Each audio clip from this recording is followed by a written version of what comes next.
Hello, listeners. Welcome to Too Cool for Anime Club. Host Eric Zavinski. And I'm Maureen Crowley. I'm Todd Crawford.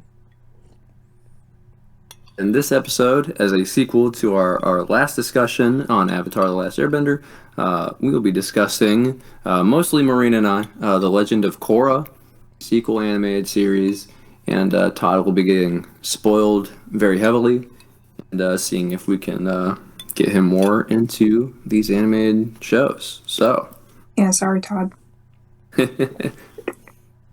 par for the course now.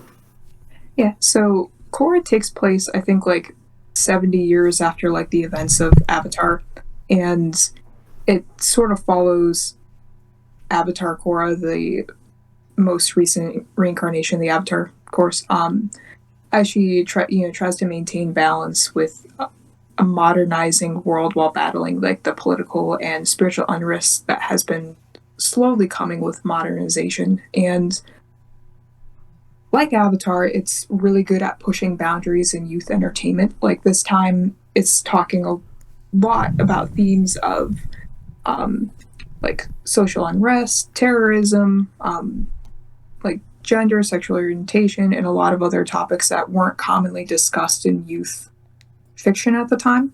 And it adds some really cool commentary that, Avatar didn't have time to do. So it's and the next series is comprised of like 4 books, which are Air, Spirits, Change, and Balance. And Eric, would you like to discuss season 1? Yeah, no, that's a very good summary of the show, Maureen. Thank you. I wrote it 5 minutes before starting this. Yeah, no, I mean, a couple paragraphs that really gets to the point of what it's about. Just before we discuss season 1, the structure of Korra is same and different from the original Avatar. I think the original Last Airbender show is a little easier, I think, to just follow all the way through for a younger audience, and just kind of like other youth media, kind of like a Harry Potter thing. It's like you grow up with these characters, but in this way, you grow up with a new cast of characters, but everybody's basically a young adult in this show instead of a adolescent or a young teenager. So in that sense, it delves into mature themes and different types of stories. And that really gets to the structure of the show, where each season is pretty much not completely self-contained. There's definitely large impacts carried over from season to season. But there's generally a new threat, a new plot each season. Whereas the 3 seasons of Avatar are kind of this strung together saga about making sure the Fire Lord doesn't take over the world. So that's something I really like about the show, because it really just keeps each season, which is 12 to 14 episodes long based on the season, which one you're watching, really just keeps things feeling fresh. And especially fresh compared to The Last Airbender, because season 1 is about as big of a departure, I think, in this world that you'll ever get, going from season 3 of the last show to season 1 of this show. Yeah, and see, I feel like a little bit differently about like the different conflicts, because like each season highlights a new conflict. Like season 1 is about like a lot more of like equality, like politically based. Season 2 enters more of the spiritual world and kind of explains a few things that are really cool that you don't see in Avatar, and I think I mentioned that last time. And the season 3 is a little bit more about the more political aspect and the whole like Red Lotus conflict. And season 4 tackles the sort of terroristic, like I don't know, totalitarianism, like the hostile takeover. We go back to totalitarianism by the end. Yeah, so many times where I'm gonna learn how to say it properly by the end of this episode. But for me, I don't know. I think that the problem with having 4 seasons that really aren't closely related to one another is that it just seems like the plots of each season are too good, and it feels like they are not given enough room to explore throughout the, because like with the whole Air Avatar: The Last Airbender, like you had a lot more time to explore like certain themes and like the spiritual side of Avatar, the Avatar opening the chakras and the consequences of that. But a lot of it, because it seems so self-contained, it feels like you have to wrap it up in a pretty bow before you know the season, like by the time the season ends, so that you can begin the next arc. And it just feels like a little bit not, I don't know, not as cohesive. And Right. there are certain details of like, prior seasons that don't always come back. Like you don't really talk as much about like the equality between benders and non-benders after season one, pro bending, and that all that really cool stuff just kind of, the fact that like bending like this sacred art and this very cool thing kind of gets reduced to like entertainment kind of doesn't come up again. And they kind of use it for entertainment purposes, like in movies and whatnot, and the emergence of like cinema. And I don't know, I just We're wasn't. using it for industry, which they go Yeah, into a very little bit. yeah. And personally, I don't know, I think I would have liked it a little better overall, but this is just my opinion. But if they just kept the season one arc throughout the show, and when they talk about Korra like losing her bending ability, like she loses it for a significant amount of time and goes through like a longer, like extended period of identity crisis, because she's like, she is the Avatar, she is this symbol. And what happens when you remove the thing that makes her like a symbol? And she goes through like more of a redefining moment as her, her as the Avatar, and what that truly means. Is it just an ability, or is it more than that? And peppering in like elements of like season two, which we can go into. But and I honestly would have saved like season 3 and 4 for like a different, a whole other series entirely. I think that would be really cool to like blow those up and expand them and add like a new, um, add like a new Avatar and have them face like those conflicts. But I don't know. But again, that's just me. But I do see like the pros of being able to explore a lot more thematically than you got to an Avatar, and that's just my thought. Yeah, they basically have a new thesis statement that they want to explore, and they definitely explore it in each season, and then kind of move on. I think part of it is because they had a lot of ideas and they wanted to explore them before they got canned as a show. That's sometimes how it feels. The episode lengths, well, the episode lengths are always the same, but the season lengths differ by an episode or two here and there. Season 1 is 12 episodes and season 2 is 14, and then the last few seasons are 13 apiece. And the show had an interesting production and being basically mostly online, but like Yeah, still on Nickelodeon. So when this show was airing from 2012 to 2014, it wasn't super popular, or at least that wasn't my perception. And it took me a few years to actually jump on the bandwagon, because I remember watching a couple episodes on TV, because they showed a little bit of season 1 on TV and basically just stopped, because they were airing it in a really bad time slot. It didn't have like the Friday night hoorah that The Last Airbender had. They like aired it at like Saturday morning on Nickelodeon when no one was watching. I don't know.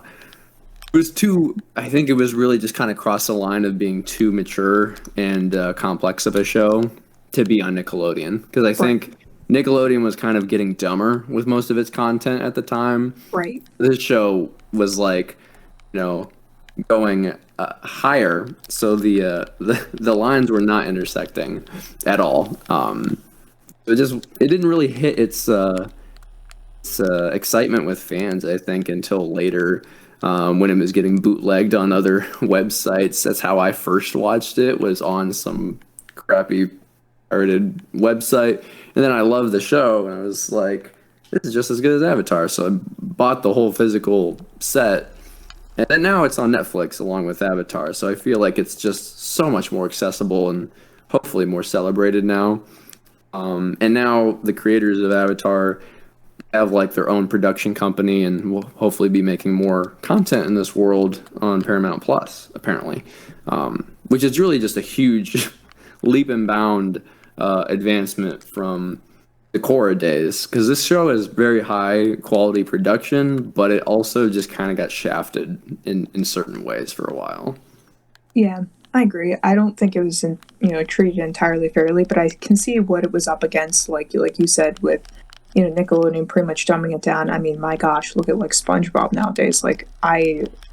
Oh my gosh, it's just so bad, so bad, and it just seems like a lot of the programming there. I don't know, it's just not what it used to be. But um, that being a bad time slot and all the production issues and a lot of like the show creators had to run a lot by the network and trying to just keep the show going, and especially towards like the end of season 4, just trying to finish it and not get shut down. But um, Right. I am excited to hear that they're going to be creating a lot more content in the world, because I think they should. I think this is just such an interesting, unique concept, and I would love to see the different ways it's explored. And I would love to see, like, again, I'm going to say this again, like the whole like modern day Avatar kind of thing, like where they're like the Avatar is really just struggling with having any kind of relevance in like the modern era. I think that would be fun, and I think you kind of see that Korra where she just really is struggling with her own relevance. Um, and you really hear that in season 1. Like you really get a sense of like she's just trying to find an identity. She joins into the pro bending, and then she gets wrapped up in like the whole Amon conflict and the equality movement. And for me, that was like the most fascinating season.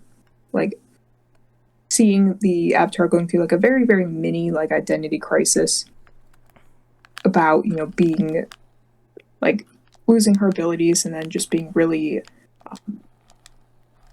just really disoriented. And like I said, I really would love to have seen it for a lot longer, but I don't know. I'm just kind of disappointed it didn't really carry over to other seasons as much.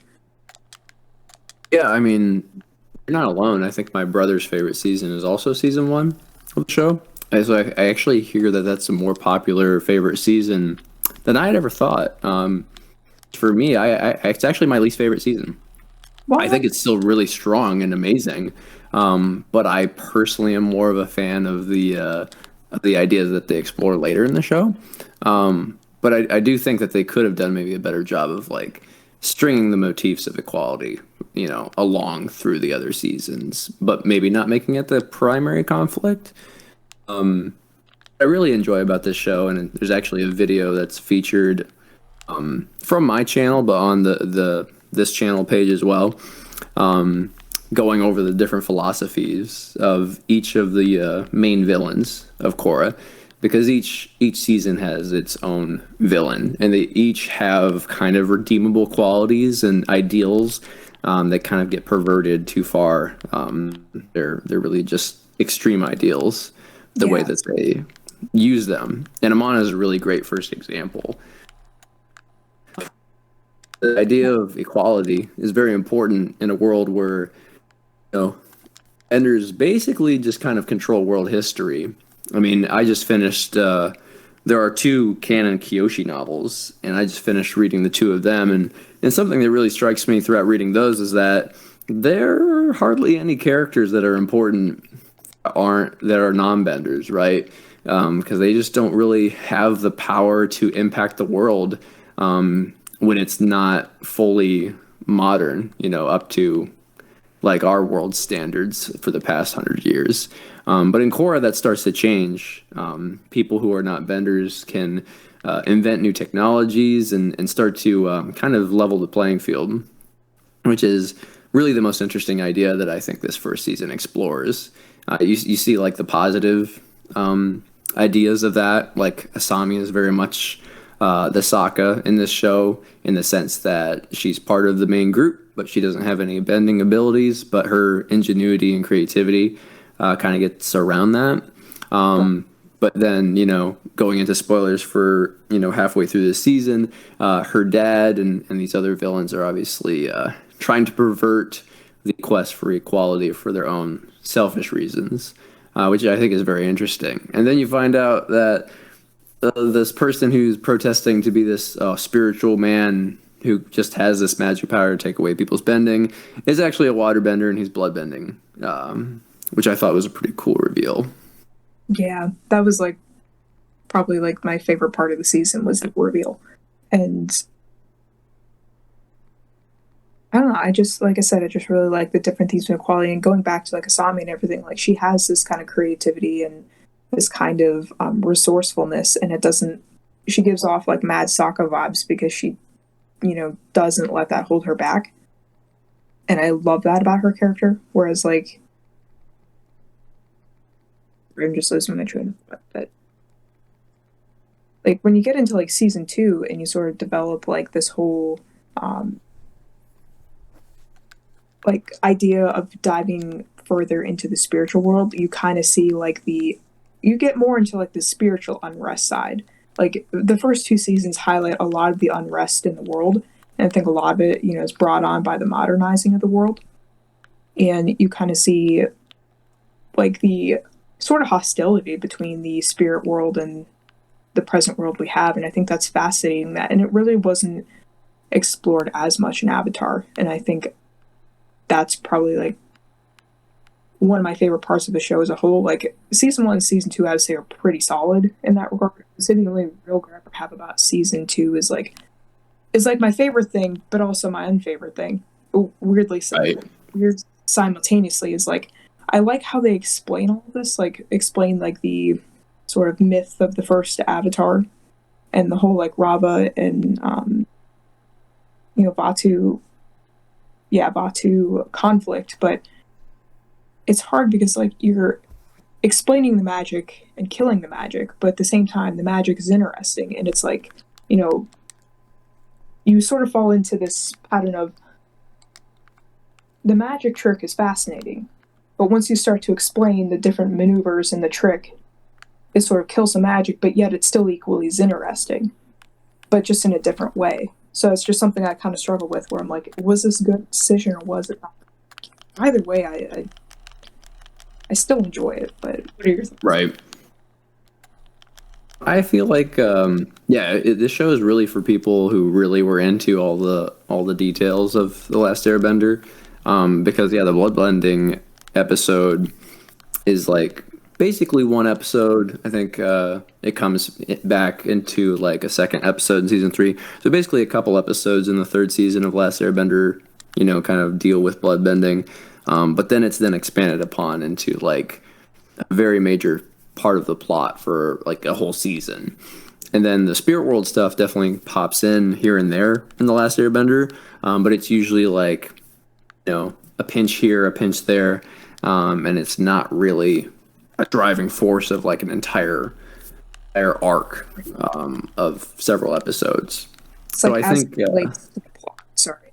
yeah, no, they just definitely were experiencing more creativity, I think, with some of the concepts that they've dabbled in before, but hadn't really fully explored. And I'm all for explanations for stuff and lore and origins if it's done well. Um, you know, the Avatar in The Last Airbender is just like, yeah, there's some sort of, magical reason that it's, passed down from person to person. But I kind of like the explanation that is part of this larger battle of light and dark that's been waged for 10,000 years. Kind of gives like a interesting timeline and really just kind of expands the storytelling, and how many avatars we've had and can have is kind of exciting as well. Yeah, and I like the whole unintended consequence of leaving the gates between the spirit world and the current, like the modern world, I guess, open, and just sort of like the unintended consequences of spirits kind of which gets discussed in like later seasons, like the spirits being sort of, I guess, taking over the city in some regards, but also you get like the resurgence of airbenders again, like people who are non-benders become airbenders, and like, which is more like the whole season 3 like arc is them trying to recruit like the air nomads and trying to train airbenders, which I think is really cool to see that. I guess, entire faction come back into being. And it's interesting to see, like, I'm surprised I haven't brought up Tenzin yet, but I really like his character. I think he's one of like the strongest characters in the show, especially when he gets so broken up about, or he's so adamant about being the one to guide Korra through the spirit world, and ends up being what his daughter Denora, who guides her through. And he's like, I'm the Avatar son. It's my job. And he's like super serious about it. And then he realizes he's not the one, and that kind of like feeling of heartbreak and disappointment with himself is a really cool character moment. Oh, absolutely. No, he's a great mentor character, and it's like, no, your Avatar's granddaughter is actually supposed to help her out, which is a really cool thing. And I think there's a lot of interesting things that I think the show has to say about your potential and people's affinities for things. And they get into that in season 3. That's why season 3 is my favorite season. Actually, I really enjoy the spirit world lore and all of the creative stuff that we get in season 2 for that. But season 3 is the most interesting season for me because the very premise of airbending being brought back really just kind of shakes up the entire foundation and fabric of the world, especially if they do any future storytelling as well. And it basically just kind of means that, leaving the spirit portals open is probably the correct answer. To just think, if they had been left open 10,000 years prior, because they can only be opened or closed basically every 10,000 years, which is pretty much a plot contrivance, but still, it's kind of interesting. Kind of gets into a little more of the cosmic elements of the show. But basically, the world kind of fixes itself when the physical and spiritual worlds are connected, and I kind of like what that has to say about being connected with your spiritual side. Yeah. If you're more open to the spiritual parts of the world, then amazing things happen, and very literally so. Because otherwise, the Airbenders would have to come back very slowly by the Aang's family reproducing generation after generation after generation. That would be the only way that airbending would really come back, and obviously that takes a very slow, long time. Ain't nobody got time for that. Nope. And especially gets very scary because at one point in season 1, Amon's like, "I'm going to kill them all," and then again there would be no airbenders. So. Oh god. You're like, damn it, not again. I thought we were past this. Yep. No. We'll kidnap your entire family. So. Oh my gosh. Yeah, and I also really like speak on the topic of airbenders. Season 1, where Korra's just struggling so much with trying to master airbending, and she, if I remember correctly, she masters like the other 3 elements, like the physical side, relatively quickly, but it's just the spiritual side that's such a struggle for her. And it's very interesting because in Avatar, it felt like Aang was kind of mastering them simultaneously, but it was very lightly touched on the spiritual side of it. And, right. There was like, of course, the opening of the chakras and everything like that, and having, let go of his love for Katara and everything to truly master the Avatar state, and just that level of sacrifice. And I think that sort of level, I don't know, that level of sacrifice is kind of missing, which is kind of bummy, but I still think what it proposed as an alternative just, for me, is enough to suspend that kind of like disbelief. But I really think like her whole like frustration, because she is very much a hothead. She's very much she has a temper. She's not initially a very likable character, but through the show, as she, progresses through time, she, battles the identity crisis, battles like trying to find her place in the world, trying to, do the right thing while being a teenager, and just going through adolescence, falling in love, falling out of love, and everything like that. Because, with Aang, he was just very much like a sweet, gentle kid, whereas like, Korra is very much, loud, proud, in your face, which is really, really cool. And I think one of my favorite scenes is like seeing her go through like the, airbending trials and everything. And Tenzin, who's voiced by like J.K. Simmons, I really wanted him to be like, "Are you rushing or are you drinking?" But I've heard the comparisons before that in The Last Airbender, Aang becomes more like Korra, and in the Legend of Korra, Korra becomes more like Aang as their like character arcs progress. You know, Aang becomes more confident in his abilities, more sure of himself, whereas Korra kind of learns to take a step back and learns how to be compassionate and learns how to sacrifice. And I think she does become very likable as the seasons go on. She becomes like a real leader. Oh yeah. She's not afraid to take risks, like leaving the spirit portals open. You know, whole 10,000 years of avatars, we're pretty much cool with not doing that. So she takes a lot of bold moves, but she sticks to them. And especially season three is one of my favorite season because I feel like that's where she becomes, you know, kind of fully selfless, and she ends up basically losing like all of not really her abilities in the sense of oh she magically lost her bending because of a mom. It's kind of a cheap shot, you know. It's like then she gets it all back right away. In my opinion, season three into season four is like kind of how you take away a hero's abilities in the right way, where she basically has to suffer for half a season after her fight with the season three villain, who's also my favorite villain in the show. I think the hero is fantastic. And so, in order to kind of preserve the new Air Nation and to not let the world fall into a big old, you know, what's the word? There's a word for it. You know, complete anarchism. Thank Anarchy. you. That's what it is. I knew it was an A word. No, in order to let the world not fall into anarchy, because that's what their whole goal is in season three, she basically has to get poisoned and beat the crap out of. And she's like, can't even walk for like a good portion of the show after that. Yeah. And that's basically how season three ends, because I know you said earlier that each season's got to wrap up in a nice little bow. And I'm like, well, I feel like season three is the one season that, you know, doesn't in that way. Yeah, I see how we, you know, through the series range from like totalitarianism to like anarchy and then back again.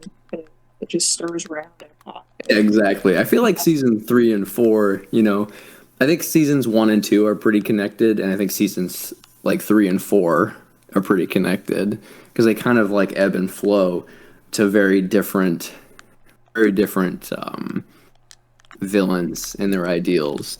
Whereas like season one villain is a waterbender who basically thinks bending is like the root of all evils in the world, whereas the season two villain is a waterbender who just wants to control the world because bending and affinity with spirits can let him do that.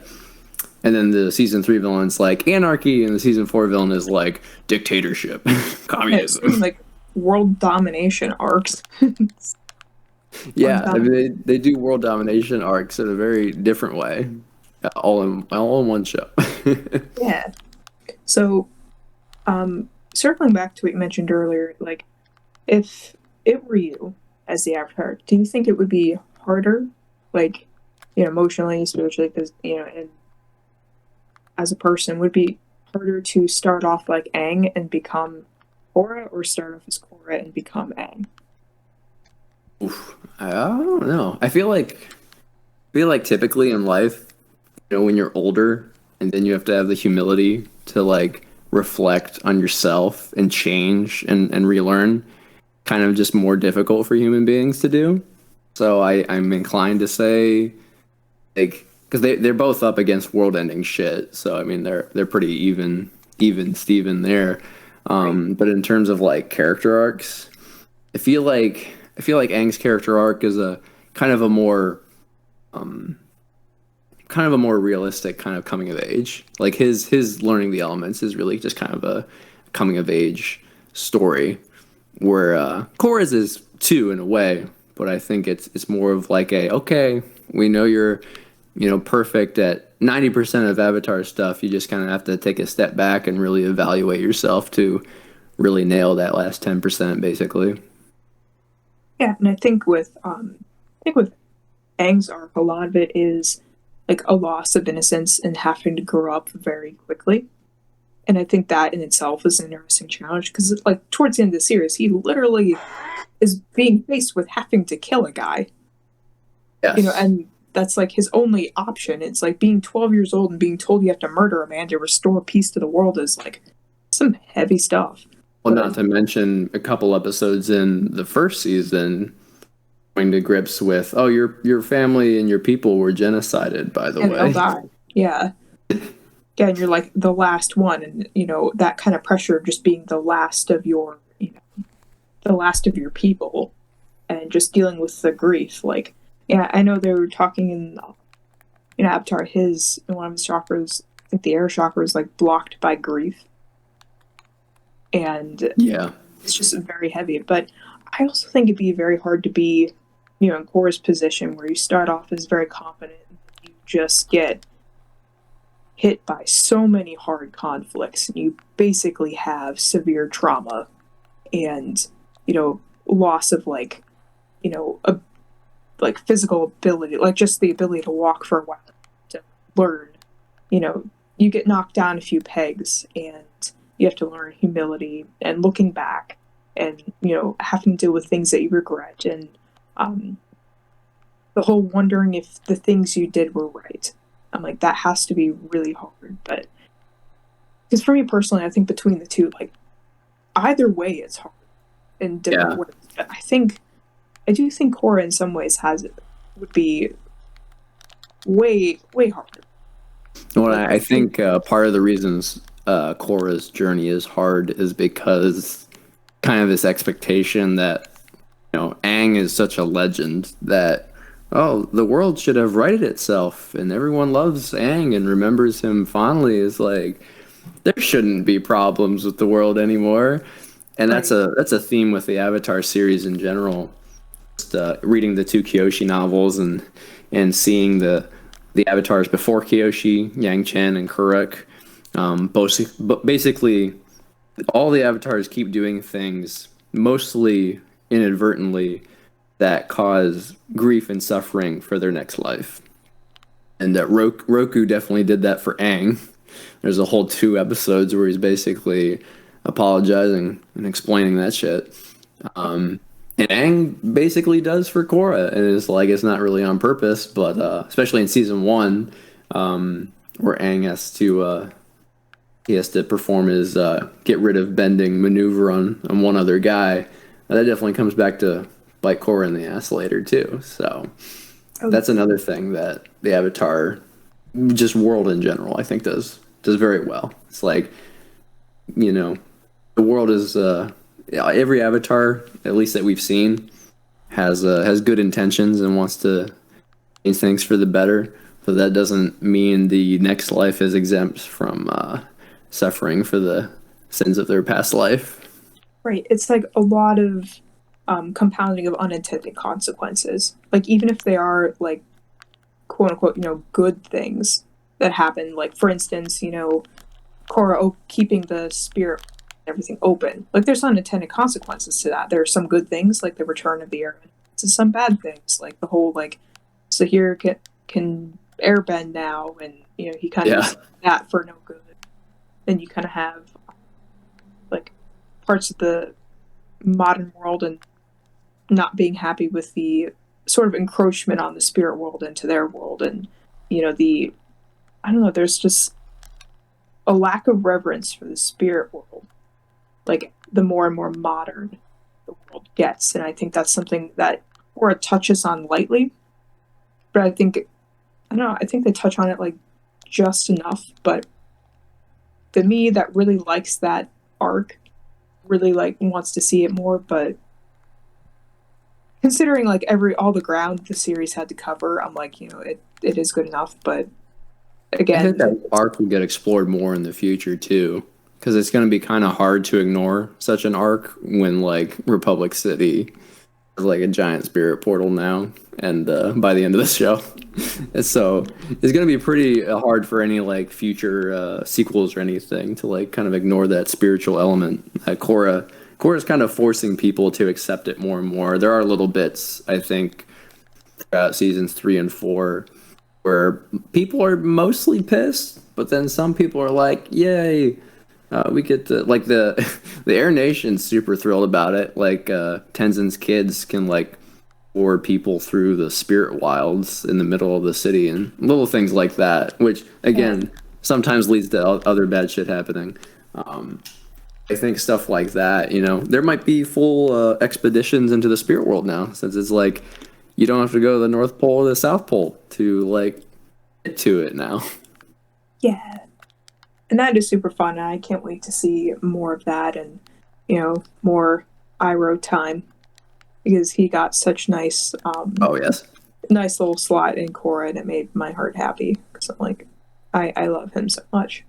Yeah, how do you feel about, because Iroh is probably maybe the most, I think, notable example, but how do you feel about like that kind of Easter egg material that they put in Korra that is, stuff that people will get excited about from The Last Airbender? I think it's great fan service to see like the other characters like older or other characters making a an appearance like like even if they're only there for like a small bit of time and it doesn't always affect the plot in like a meaningful way. Like I think it's just such for me I love it because I just love the fan service. But that's just me. Yeah, How about you?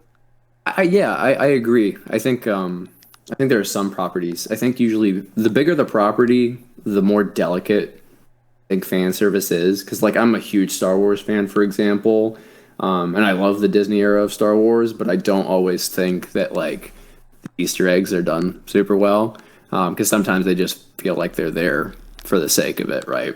Yeah. Whereas I feel like in the Legend of Korra, like the old Avatar crew members, a few of them show up. They really only ever show up for plot related reasons, and they stick around for their intended part of the story. They actually do have stuff to do. And then there are other elements that I think are just kind of other parts of the world building. I mean, like the lion turtles in the Rava prologue episodes. Like they actually explain what the heck lion turtles are. Like I'm definitely all for the magic, but even back when I watched the Last Airbender book three finale, and there was a lion turtle all of a sudden, I'm like, but why? What do you mean you didn't understand the lion turtle the first time around? I mean, I definitely was Seriously? all on board for it, but I definitely had questions like, do these things just always live in the ocean forever? Kind of stuff like that. And like you get to see Wang Shitong's library, which was part in the physical world, but melted into the desert because the owl was very angry. Yeah, he got Um, hella pissed. like stuff like that. Yeah, no, I pretty much was um, really on board. Always excited to see it. I think the Cabbage Corp stuff is hilarious. Like the cabbage merchant who was completely getting dunked on several times in the last Airbender, like his cart of cabbages just continues to get destroyed by the Avatar crew in one way or another. Yeah. Now they have a giant corporation, I guess, where they farm and make cabbage products. Yeah, Makes like me it's happy. nice.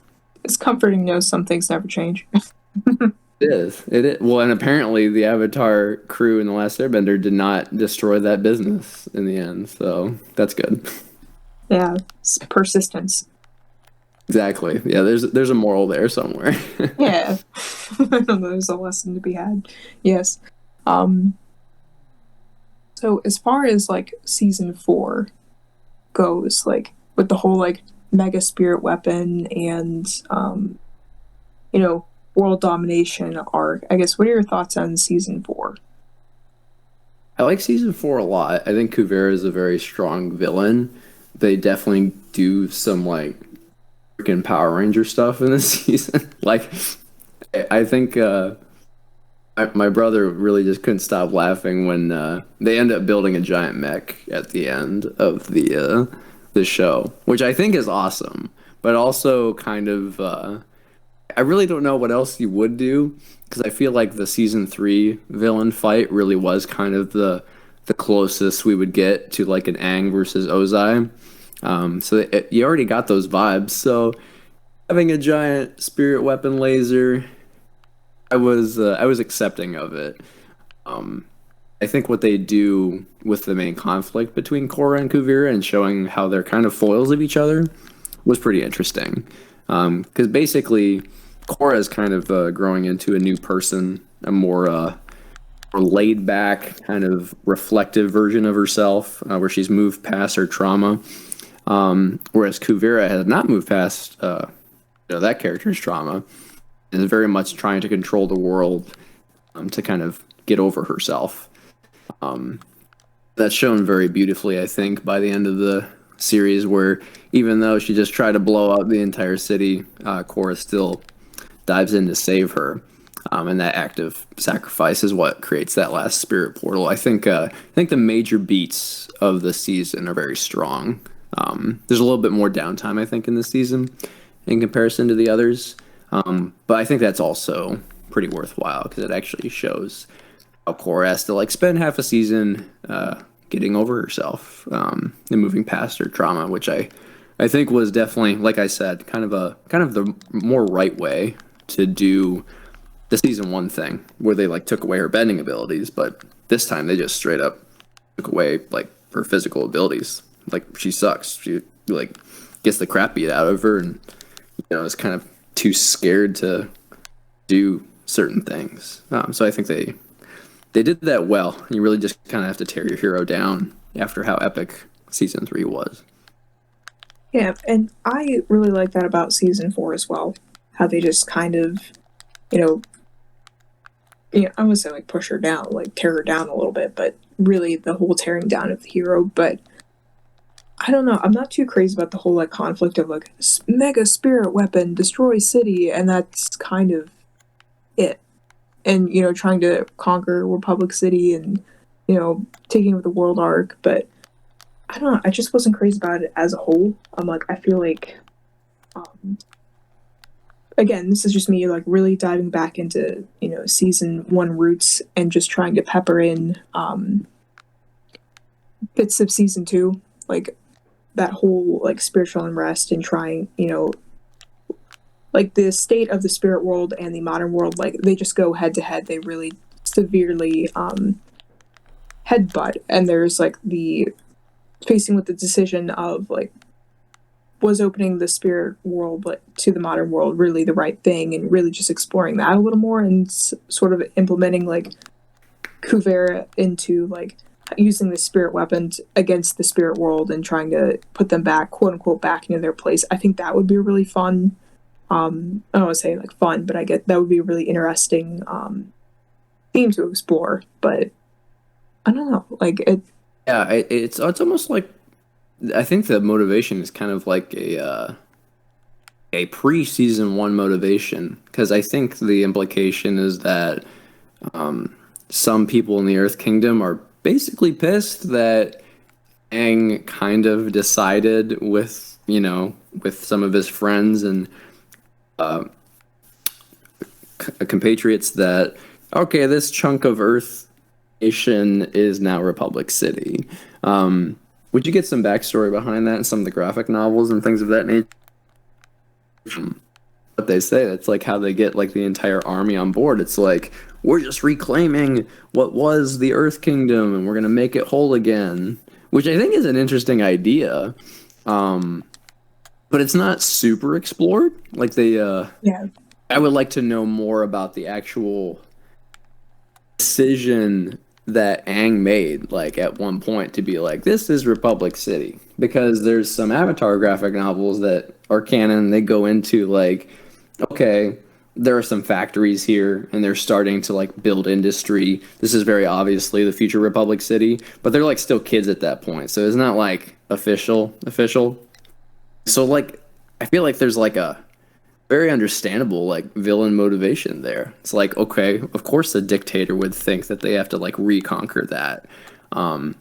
It almost seems like a beef with Aang and like not with Korra, if that makes sense. Yeah, no, and that's what I really like about the villains in the show, is that they all have like fatal flaws and saving graces, and for a lot of them, like their saving graces are, they think they're doing the right thing. They think they're doing what's best for everybody. It's like one person trying to make a decision for an entire society. Right, and I think that's one of the reasons why I like Kuvira too, is because she's like Exactly. not a terrible leader if she wasn't a communist. Because it's like we've seen the opposite of her in a sense of like the Earth King from Last Airbender, who is a completely wet rag and didn't know anything about the real world and didn't support his people in like any real way. And then the Earth Queen in this show is like a super big bitch who kidnaps children. So like they're very much, not all about that. And I do like the connective tissues. It's like, oh, Zahir, the villain from the last season, killed that lady. So it really kind of opens up that power pocket for Kubir to take over. And the Earth King that they have is also, a wet rag. So it's really easy for her to kind of take over. So I like all of that political stuff and like why she feels like she needs to do what she's doing. It just kind of evolves into giant robot, which you know what?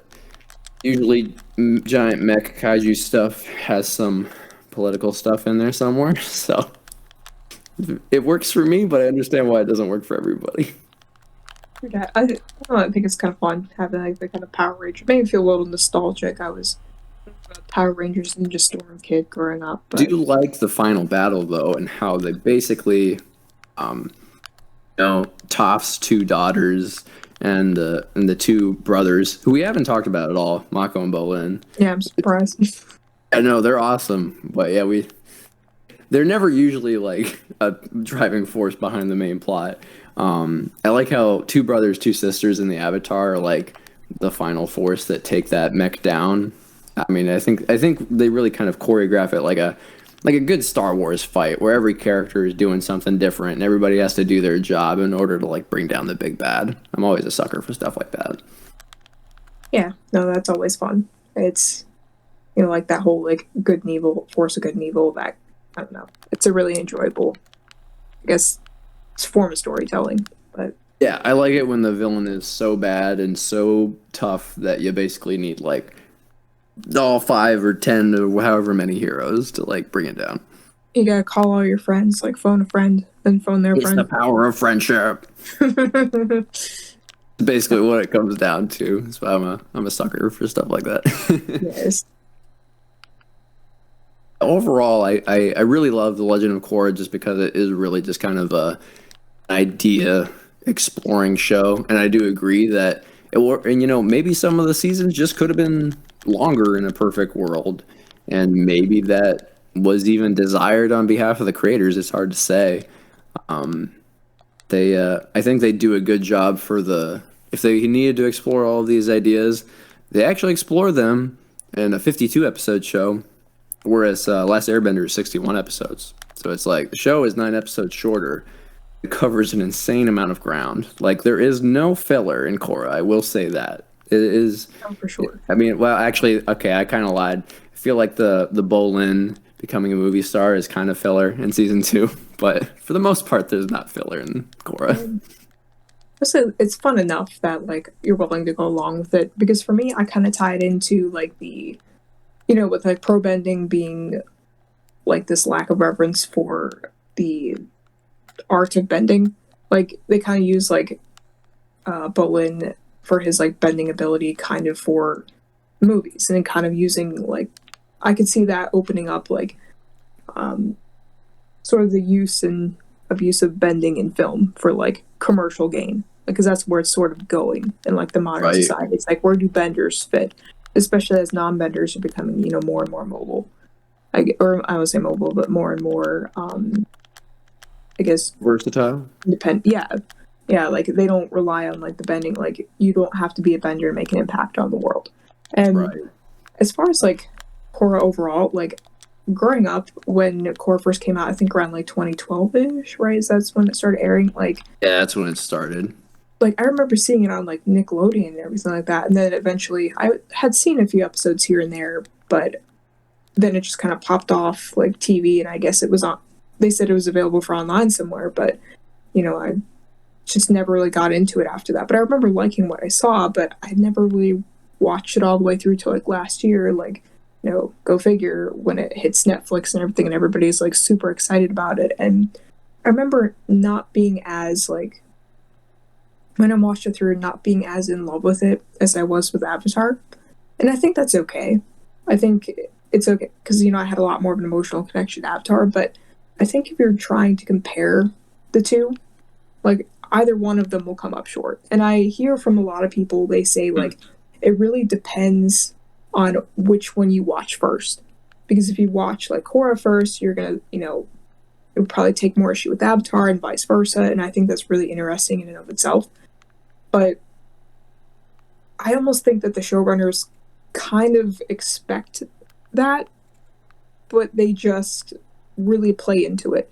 Like, what I mean by that is, when they say they're comparing like Korra to Aang in the show, it's kind of like this weird like meta conversation about fans comparing Korra to Aang or the Legend Right. of Korra to Avatar, and I think that's really neat. If that's what they're going for, brilliant. But if even if that's not what they're going for, that's still pretty brilliant. But I so think Korra deals with the overarching motif of legacy really well. Um, really kind of it's like, yeah, Roku is a presence in The Last Airbender, but he's not really a main character.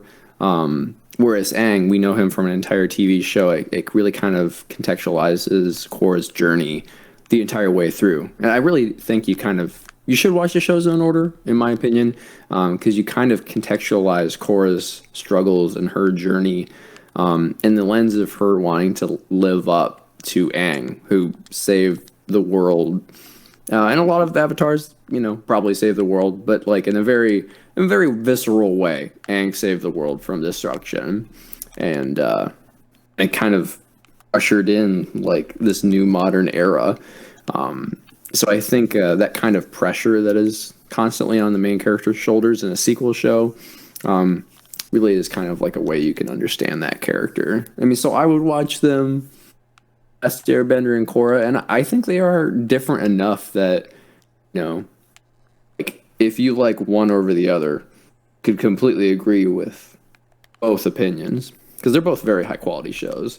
They're for sure. also, you know, some of the best animation and music, like you said, in youth entertainment. Like you really can't go wrong with the artistry in either of these shows. It's really kind of groundbreaking for each shows in their times, and I can only imagine how much more beautiful like future Avatar stuff like might get. It's really kind of pioneering how good Western animation can be, and I think the shows are actually animated out of Korea or something. But on the whole, it's written by people in the West, so it is basically a Western animation. I cannot think of too many Western animations that I actually find appealing to look at, even if it is based very completely on Eastern philosophies. I mean, I wish more cartoons that we made out here in the West like high quality and like not the whole Family Guy art style or the oval shaped mouth of most kids cartoons these days. Like after school, especially, or just completely on the other side. Right. Yeah, Yeah, that's there's good. not a lot of variety in art style. I think in webtoons because we don't view animation as a high art form. I think as much as folks do in the East. But I think Yeah, the Avatar shows are two exceptions to that rule. I would say Bob's Burgers pretty solid. Yeah, I definitely have to watch that. I've really not even watched the full episode. Oh So my gosh, where have you I've been? heard Bob's Burgers, Gravity Falls. Those are a couple of shows Oh that yeah, have been recommended to me. Maybe future episodes there. oh yeah. Ty recommended Gravity Falls to me, and it's definitely changed my life. I try to convert as many people to Gravity Falls as possible. Yes, no, absolutely. I gotta watch that for you guys. It's like pretty short, so. Yeah, get going, nerd. But yeah, I would Todd, do say you well, feel sufficiently spoiled? Not really. I mean, I don't know. Like, it's pretty broad brushstrokes that one could infer from any structured show like of the genre. You know, especially because I'd already been told Yeah. certain things about this show. I don't remember that much of it. Usually, these spoilers stick with me, but I know I have heard different things about this show. specific details. Yeah, no, we definitely there's a lot that we didn't cover. It is a pretty dense show, and I feel like if they make like the next Avatar would be an Earth Avatar. They make like a an Earth Avatar successor to Korra. I feel like Maureen, kind of like you said, it wouldn't be quite as dense with concepts and themes because it sounds like they have a whole animation studio to themselves now, and they're gonna make multiple shows and or movies in the future.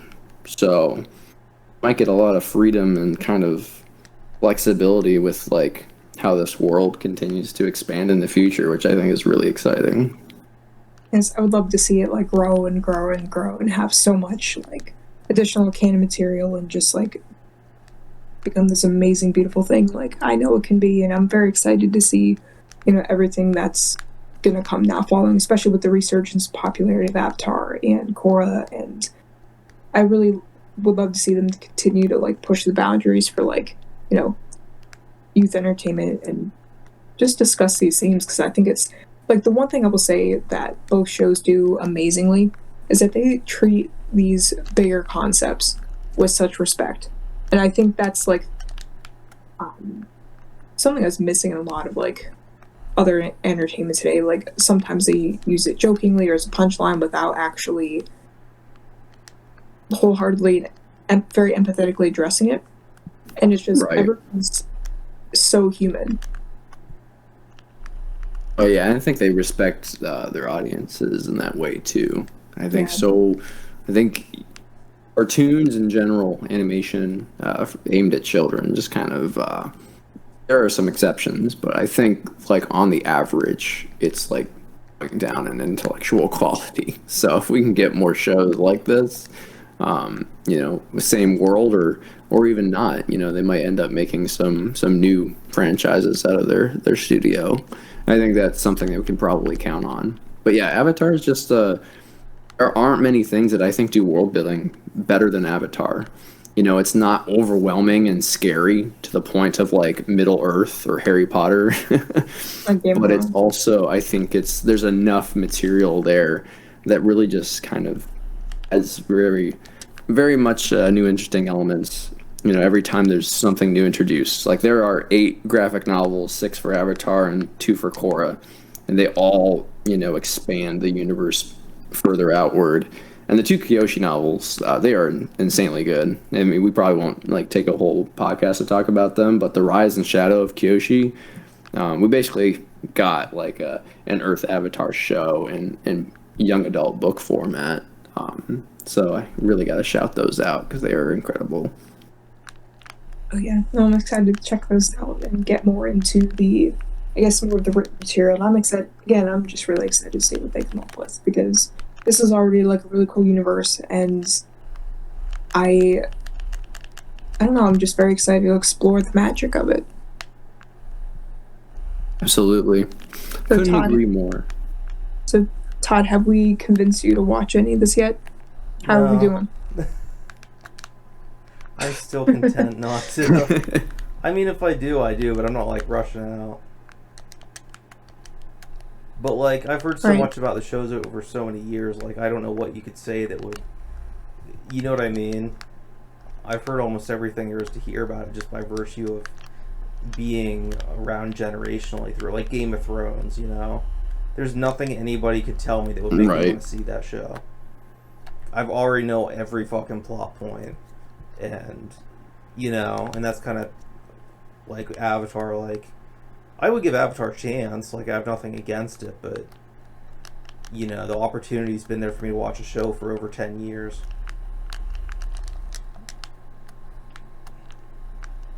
Yeah, Oh my it's just God. kind of an easy breezy show to watch too. And I think that's something that we talk very much about the story of both shows. But there's like a lot of comedy in both of these shows too that kind of evens out the drama and the action, I think, really well. Yeah, I would say it's really, especially Avatar, it's really well paced with all of that, and it's just very organic. And yeah, so I guess what I'm sort of hearing from you, Todd, is that we need to try harder to convince you and be more persuasive. So I guess Eric, at the end of the Yes. day, we're gonna have to keep making these episodes, and maybe someday we can convince Todd that he should start watching anime. Absolutely. Maybe if they do like well, a and Sopranos he has anime or watched. something. Oh man, that's such a commitment. Well, he has watched like a Studio Ghibli movie, and I feel I've like seen that like is going to 10 be our next topic. or 15 or some insane amount of them. I don't watch a lot A of lot. TV. I've seen a lot of anime movies. I usually stick to the like more like art house adult ones. But I've seen like Angel's Egg and Akira and a lot of the Ghibli movies and all that. What's it called? Paprika and damn it, what's it? Perfect Blue. That's it. That's one of my favorites actually. Like I've seen a lot Oh, of we'll those. have to talk about Paprika sometime. I like that movie a lot. We already talked about that. We did an Oh, we talked about Inception Akira, episode. but we didn't talk about Paprika. We talked about Inception, the American version. Oh yeah, we did. Paprika is like trippier, scarier Inception, basically. Yeah, I mean they're different, but it's funny. There are so many similarities.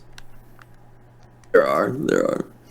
But yeah, I'm excited for future episodes. We'll talk about some anime that Todd can join in on next time as well. And yeah, well, that's all I got. So, if, dear listener, you've made it this far, thank you for listening. And Eric, as always, been a pleasure. Todd, been a pleasure. Yes, it has. Without further ado, we'll sign off for tonight. Thanks for listening. I actually stopped recording 20 minutes ago. Oh, perfect. No, I'm kidding. No. My heart, it hurts. Wish the last thing people heard was that stopped recording 20 minutes ago. The last thing they're gonna hear is that I'm Todd Crawford. It's just us to talk, having a really riveting conversation about Korra.